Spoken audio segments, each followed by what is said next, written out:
Hello students, मेरे channel पे आप सबका स्वागत है। आज प्री की क्लास में आज की क्लास है मेडाइवल हिस्ट्री का बहुत ही इम्पॉर्टेंट टॉपिक जो सभी स्टूडेंट्स ने एक से दो बार ज़रूर रीड किया होगा, भक्ति एवं सूफी आंदोलन। तो ये भक्ति और सूफी आंदोलन हम दो पार्ट में करेंगे।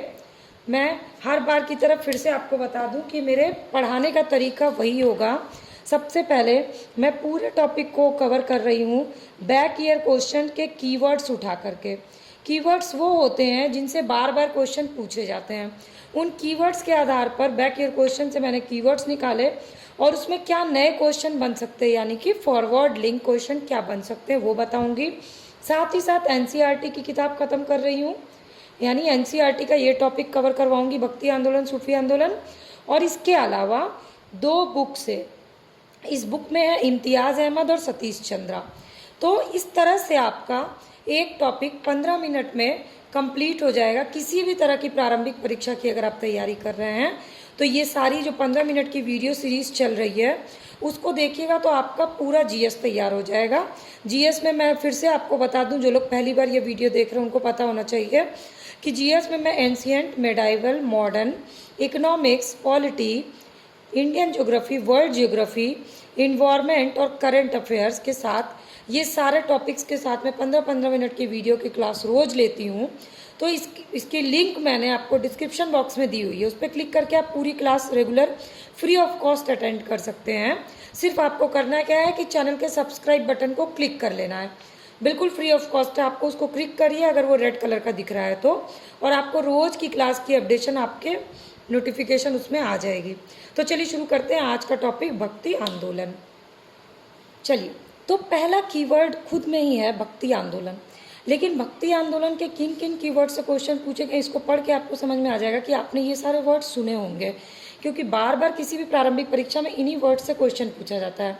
तो सबसे पहले भक्ति आंदोलन का जो उदय हुआ सर्वप्रथम किस देश में हुआ, तो उसका आंसर है द्रविड़ देश में हुआ था, और वहाँ से उसका प्रचार हुआ उत्तर में। इसके बाद भागवत पुराण में कहा गया है कि भक्ति जो है वो द्रविड़ देश में जन्मी और कर्नाटक में विकसित हुई। तो आपसे इससे दो क्वेश्चन है, एक तो कहाँ कहा गया है तो भागवत पुराण में, और भागवत पुराण में क्या कहा गया तो भक्ति आंदोलन जो है वो द्रविड़ देश में जन्मी लेकिन विकसित कहाँ हुई, कर्नाटक में विकसित हुई, और इसके बाद वो पहुँच गई महाराष्ट्र में और फिर गुजरात में पहुँच करके वो चरम पे आ गई। तो बेसिकली जो है ये भक्ति आंदोलन जो है ये कर्नाटक, महाराष्ट्र, गुजरात ये सारे राज्यों से जुड़ा हुआ है। इसके बाद भक्ति आंदोलन का सूत्रपात जो हुआ वो 8वीं सदी के दार्शनिक ने किया था। ये दार्शनिक कौन थे? शंकराचार्य थे। तो पहला क्वेश्चन किस सदी के थे? 8वीं सदी के। नाम क्या था? इनका नाम था शंकराचार्य। और इन्होंने कौन से उसका प्रचार किया था? तो वो है अद्वैतवाद का प्रचार किया था। और भक्ति आंदोलन को दक्षिण के वैष्णव संप्रदाय, तो वैष्णव संप्रदाय को कहा जाता था आलवार संत, और शैव संप्रदाय को कहा जाता था नैनार। तो नैनार आप इस तरह से याद कर लीजिए, शंकर जी के 3 नैन हैं, तो नैनार हो गए शैव संप्रदाय से, अलवार हो गए वैष्णव संप्रदाय से। इसके बाद भक्ति आंदोलन का पुनर्जन्म हुआ 8वीं शताब्दी के बाद फिर से 15वीं-16वीं शताब्दी में। ये एक स्टेटमेंट आ सकता है, इसलिए आपको पता होना चाहिए। और इसके नेतृत्वकर्ता कौन थे? तो कनातुसुमी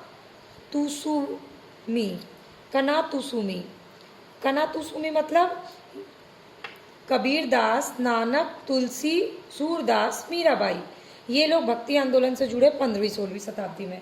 तो बेसिकली भक्ति आंदोलन की शुरुआत से रिलेटेड ये सारे क्वेश्चन पूछे जा चुके हैं, और ये सारे क्वेश्चन फॉरवर्ड लिंक के हैं, पूछे जा सकते हैं।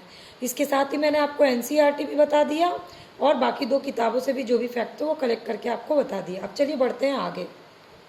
अब अगला है आपका सूफियों का उद्भव। पहले हमने भक्ति का उद्भव देख लिया, अब देखते हैं सूफियों का उद्भव। तो सूफियों का उद्भव का ना एनसीईआरटी में कुछ वर्ड्स दिए गए हैं जहाँ से क्वेश्चन पूछा गया है, जैसे कि सूफियों के उद्भव से समाज में समरसता फैलाने में मदद मिली। तो क्वेश्चन, समाज में समरसता फैलाने का योगदान सबसे ज़्यादा किसने किया? तो ये है सूफी। इसके बाद सूफियों के नियम से संबंधित क्वेश्चन है। तो सूफियों के नियम क्या क्या थे? पहला तो वो ध्यान करते थे, दूसरा ध्यान साधना के अलावा कठोर श्वास नियम करते थे, इसके अलावा वो एकांत में बैठ के यौगिक व्यायाम करते थे और समाज में एकता फैलाने के लिए जो श्रोता आते थे उनके लिए गीत संगीत का सहारा लेते थे। यानी कि उनके नियम 4 चीज़ थे: ध्यान, श्वास व्यायाम, यौगिक व्यायाम और गीत संगीत। ये 4 चीज़ें किससे जुड़ी हुई है? सूफियों से जुड़ी हुई हैं। और यहाँ से क्वेश्चन पूछा गया, गीत संगीत और यौगिक व्यायाम से पूछा जा चुका है। तो आगे का क्वेश्चन क्या बन सकता है? ध्यान और श्वास व्यायाम। ये आपके लिए बहुत ही इंपॉर्टेंट है। अब देखते हैं थोड़ा आगे। अब अभी तक आप इस वीडियो को बहुत ध्यान से देख रहे हैं तो प्लीज़ लाइक बटन को प्रेस कर दीजिए। कमेंट सेक्शन में कमेंट करके बताइए कि मेडावल हिस्ट्री का कौन सा टॉपिक आपको देखना है या कौन सा टॉपिक आपको मुश्किल लगता है। और चैनल के सब्सक्राइब बटन को तो क्लिक करना ही है। और अगर आपके कोई फ्रेंड्स हैं जो तैयारी कर रहे हैं तो उनसे इस वीडियो को शेयर कर दीजिएगा। चलिए अब करते हैं वैष्णव धर्म। तो वैष्णव धर्म जो है वो कामरूप, ये क्वेश्चन पूछा जा चुका है। कामरूप कहाँ है? असम में है। यहाँ पर वैष्णव धर्म को लोकप्रिय बनाया गया और लोकप्रिय बनाने का कार्य किसने किया, ये आपके लिए आगे का क्वेश्चन है। वो है शंकर देव। तो शंकर देव किससे जुड़े हुए हैं? वैष्णव धर्म से। और उन्होंने क्या किया था? तो असम के कामरूप में वैष्णव धर्म को लोकप्रिय बनाने का काम किया था। इसके बाद आता है एकेश्वरवाद, जहाँ से क्वेश्चन पूछा गया है। एकेश्वरवाद उनके धर्म का मूल उद्देश्य था। तो एकेश्वरवाद किस धर्म का मूल उद्देश्य था? वैष्णव धर्म का मूल उद्देश्य था। ये विष्णु या उसके अवतार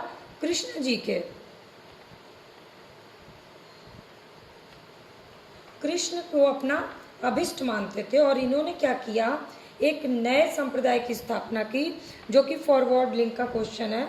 एक शरण संप्रदाय। एक शरण संप्रदाय किससे संबंधित है? वैष्णव धर्म से। और इन्होंने ही की थी एक शरण संप्रदाय की स्थापना। और ये बेसिकली क्या थे? कर्मकांड और मूर्ति पूजा दोनों के विरोधी थे। और वे असम के चैतन्य के रूप में प्रसिद्ध हुए। तो असम का चैतन्य किसको कहा जाता है? शंकर देव को। कौन थे शंकर देव? वैष्णव धर्म को प्रसारित किया। कहाँ पर किया? असम के कामरूप में किया। किसको मानते थे? कृष्ण और विष्णु को। कौन से संप्रदाय की स्थापना की? एक शरण संप्रदाय की स्थापना की। और किसके विश्वास करते थे? एकेश्वरवाद पे विश्वास करते थे। ये सारे क्वेश्चन हो गए आपके वैष्णव धर्म से। इसमें से आधे इधर वाले क्वेश्चन जो वो पूछे जा चुके हैं और इधर वाले क्वेश्चन आपसे पूछे जा सकते हैं। अब ये 3 कीवर्ड्स, सबसे पहले हैं वल्लभाचार्य। ये कौन थे? इनसे क्वेश्चन पूछा गया। श्री वल्लभाचार्य जो थे वो सोमयाजी कुल के तैलंग ब्राह्मण लक्ष्मण भट्ट के पुत्र थे। तो यहाँ 3 क्वेश्चन आपका बनता है। कौन से कुल के थे? सोमयाजी कुल के। कौन से ब्राह्मण थे? तैलंग ब्राह्मण थे। और पिता का क्या नाम था? तो पिता का नाम था लक्ष्मण भट्ट। क्वेश्चन को पलट के पूछ सकता है, लक्ष्मण भट्ट किसके पिता थे? वल्लभाचार्य के। या वल्लभाचार्य के पिता कौन थे? लक्ष्मण भट्ट। तैलंग ब्राह्मण कौन थे? वल्लभाचार्य थे। सोमयाजी कुल के कौन थे? तो वल्लभाचार्य थे। इस तरह से क्वेश्चन को पलट के भी पूछा जा सकता है। फिर इन्होंने किस संप्रदाय के? तो ये हैं रुद्र संप्रदाय के प्रवर्तक विष्णु स्वामी के मत का अनुसरण करते थे। तो विष्णु स्वामी किसके थे? रुद्र संप्रदाय के थे। और वल्लभाचार्य इसी को फॉलो करते थे और उसी का विकास किया। और उन्होंने किस मत का प्रचार किया था? ये आपके लिए फॉरवर्ड लिंक का क्वेश्चन है। शुद्धाद्वैत, यानी शुद्ध अद्वैतवाद का। और वो मार्ग क्या था? वो मार्ग था पुष्टि मार्ग, जिससे क्वेश्चन पूछा जा चुका है। पुष्टि मार्ग किसने किया? तो वल्लभाचार्य ने पुष्टि मार्ग का दिया था। और इन्हीं को अग्नि का अवतार माना जाता था। जिस तरह से पिछला क्वेश्चन हमने असम का चैतन्य किसको कहा जाता था? शंकर देव को। उसी तरह से अग्नि का अवतार किसको कहा जाता था? वल्लभाचार्य को। इस तरह से आपसे मैचिंग में क्वेश्चन पूछ सकता है, इसलिए आपके लिए ये फॉरवर्ड लिंक पे इंपॉर्टेंट हो गया, अग्नि का अवतार। अब हम चलते हैं आगे। अब ये जो है 2 क्वेश्चन पूछे जा चुके हैं, ब्रह्मसूत्र और भागवत। बेसिकली ये क्या है? ये वल्लभाचार्य द्वारा रचित महत्वपूर्ण ग्रंथ है। तो इसमें है ब्रह्मसूत्र का जो लिखा गया, ब्रह्मसूत्र से लिंक करके, वो है अणुभाष्य और बृहदभाष्य। ये दोनों ब्रह्मसूत्र से जुड़े हुए हैं। और भागवत से लिंक करके जो टीका लिखी गई है वो है सुबोधनी टीका। इसके अलावा पूर्व मीमांसा, गायत्री भाष्य, पत्रावलंबन, दशम स्कंद और त्रिविध नामावली, ये सारी जो है ना, ये वल्लभाचार्य की रचना है। ये जो है ब्रह्मसूत्र से लिंक करके रचनाएं की गई और ये सारी रचनाएं जो हैं वो भागवत से लिंक करके रचनाएं की गई, इसलिए आपके लिए ये इंपॉर्टेंट है। इस लिस्ट को याद कर लीजिए। सुबोधिनी, पूर्व मीमांसा, गायत्री भाष्य, पत्रावलंबन, दशम स्कंद, त्रिविध नामावली। ठीक है, अब हम चलते हैं द्वैतवाद की तरफ। अब ये जो है ये मैचिंग वाला है। इससे पहले मैं आपको बता चुकी हूँ, पुष्टि मार्ग बता दिया मैंने कौन थे प्रवर्तक।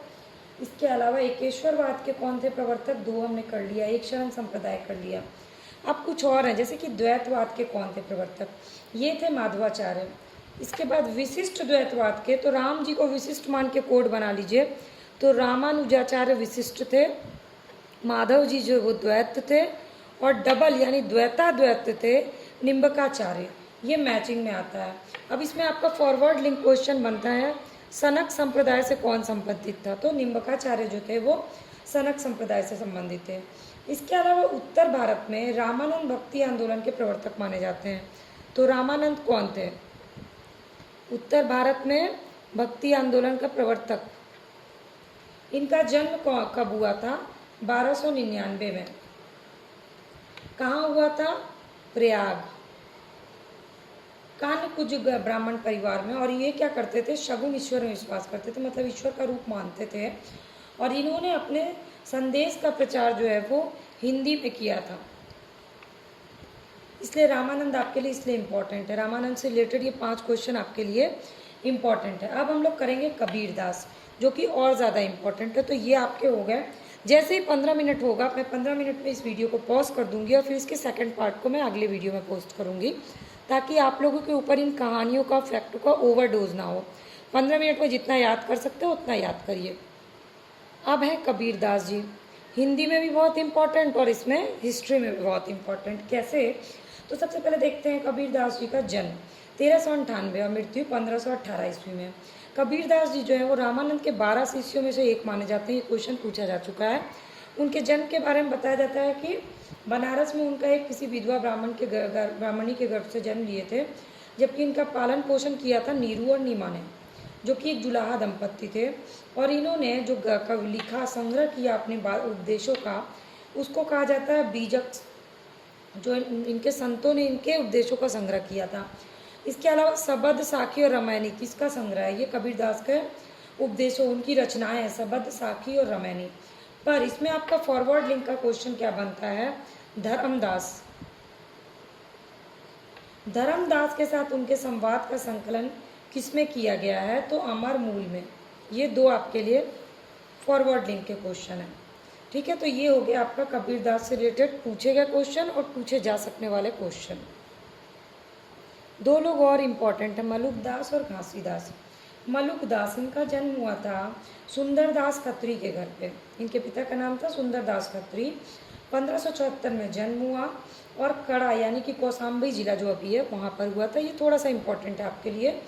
इसके अलावा गुरु घासीदास, जो इनका छत्तीसगढ़ में घासीदास यूनिवर्सिटी भी है, इनका जन्म हुआ था 1756 में रायपुर में।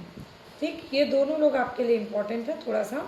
इसके बाद क्वेश्चन आता है भगवान शिव के 12 ज्योतिर्लिंग की स्थापना से रिलेटेड, जो कि आपको मैं बता देती हूँ।